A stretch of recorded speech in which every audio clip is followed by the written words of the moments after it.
नमस्कार दोस्तों, स्वागत है आप सभी का मेरे YouTube चैनल हिंदू अर्थ कथा में। आज मैं आपको बताती हूँ जया एकादशी के बारे में।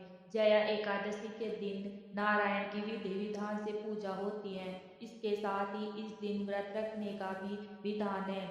एकादशी के दिन व्रत कथा का पाठ जरूर करना चाहिए। हमारे हिंदू धर्म में जया एकादशी का विशेष महत्व है। हर साल माघ मास के शुक्ल पक्ष की एकादशी को जया एकादशी व्रत रखा जाता है।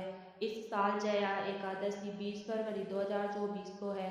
जया एकादशी मंगलवार के दिन भगवान नारायण की विधि विधान से पूजा करनी चाहिए। इसके साथ ही इस दिन व्रत रखने का भी विधान है।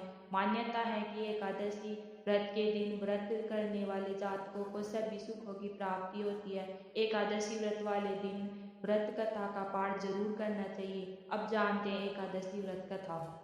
एक बार अर्जुन कृष्ण कन्हैया से सवाल करते हैं कि हे माधव, अब आप मुझे ये बताने की कृपा करें कि माघ महीने के दिन शुक्ल पक्ष की एकादशी का क्या महत्व है। डिटेल से बताएं कि माघ महीने में किस देवता की पूजा करनी चाहिए तथा इस एकादशी व्रत की कहानी क्या है, उसके करने से किस फल की प्राप्ति होती है, कृपया जल्दी बताइए। माधव कहते हैं कि हे पार्थ, माघ माह के शुक्ल पक्ष की एकादशी को जया एकादशी कहते हैं। इस दिन व्रत रखने से भूत प्रेत पिशाच आदि की योनि से छुटकारा मिल जाता है। इस दिन विधि पूर्वक व्रत रखना चाहिए। मैं अब तुम्हें जया एकादशी व्रत की कहानी कहता हूँ।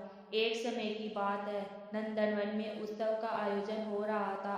सभी संत और देवी देवता उपस्थित थे। सभा में गायन और नृत्य कार्यक्रम चल रहा था। गंधर्व कन्याएं और गंधर्व नृत्य और गायन बेहद उत्साह के साथ कर रहे थे। इस दौरान नृत्य कर रही पुष्यवती की नजर गंधर्व माल्यवान पर पड़ गई। माल्यवान के यौवन पर पुष्यवती मोहित हो गई। इससे वह सुध-बुध खो बैठी और अपनी ले ताल से भटक गई। वही माल्यवान भी सही तरीके से गायन नहीं कर रहा था।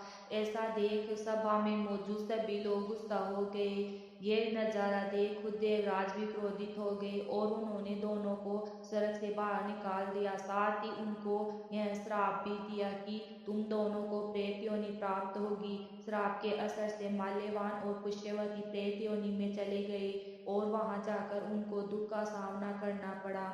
प्रेत योनि अधिक कष्टदायक थी। एक बार माघ महीने के शुक्ल पक्ष की जया एकादशी को माल्यवान और पुष्यवती ने अन्न का सेवन नहीं किया।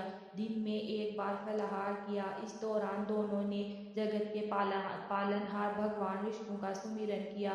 दोनों की भक्ति भाव को देखकर भगवान नारायण ने दोनों को प्रेत योनि से मुक्त कर दिया।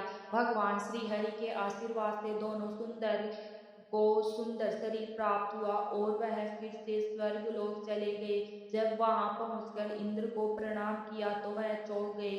इसके बाद उन्होंने पिशाच योनि से मुक्ति का उपाय पूछा। इसके बाद माल्यवान ने बताया कि एकादशी व्रत के असर और भगवान नारायण की कृपा से दोनों को पिशाच योनि से मुक्ति मिली। इसी प्रकार जो व्यक्ति जया एकादशी का व्रत रखता है उसे मोक्ष की प्राप्ति होती है। तो कैसी लगी आपको मेरी ये कथा? अगर अच्छी लगी हो तो वीडियो को लाइक करें, चैनल को सब्सक्राइब करें और शेयर करें। Thank you.